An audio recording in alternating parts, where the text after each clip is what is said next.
But first tonight, new details following a devastating crash in Astoria. 3 people killed, including pedestrians. We hear from a family member of one of the victims.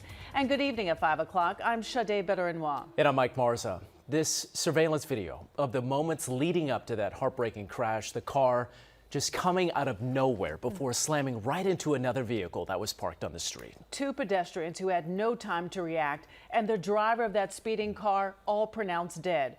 Eyewitness News reporter Anthony Carlo spoke to the brother of one of the victims, and he has the latest on the investigation in Astoria. Anthony? Sade, Mike, the tears are streaming here in Astoria as family and friends of the manager of this tire shop continue to gather here in utter shock and disbelief. Take a look at some of the damage left behind. Possibly the most heartbreaking part of this incident, at the speed that car was going, neither of those pedestrians had any chance to get out of the way. The Toyota barely missed one car as it barreled through the intersection like a bat out of hell. But it would not miss a parked food truck, slamming into it head on.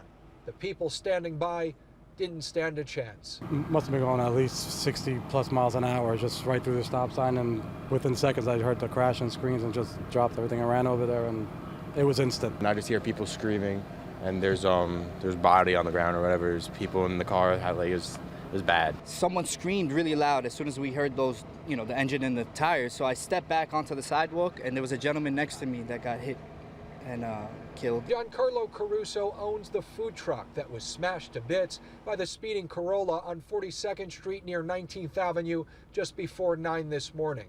2 men, one 70 years old, the other 42, simply standing there talking, were both hit and killed by the out-of-control vehicle.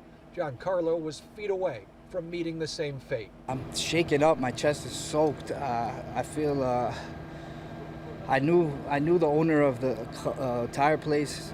My truck is totaled, but I still have my life, and I'm just grateful that something moved me out of the way. Relatives collapsed to the pavement after seeing what happened to their loved one.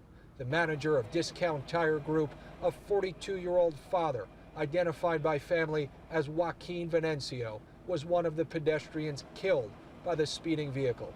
His brother says he was always willing to give. He's the best guy ever anybody who can find. In this area, everybody knew him. As a person, no matter who you are, no matter you have money, you don't have money, no matter how your car is, no matter what we can do for you, he always say, let's go, let's go, let's go, let's go. The brother of the victim there tells me he and his brother were working on cars since they were kids. The tire shop manager leaves behind a 16 and 25-year-old. Those are his kids now left to mourn and try to figure out life without him. This says that 84-year-old driver in that vehicle also died, and police investigate why he was speeding in the first place. We're live in Astoria. Anthony Carlo, Channel 7 Eyewitness News.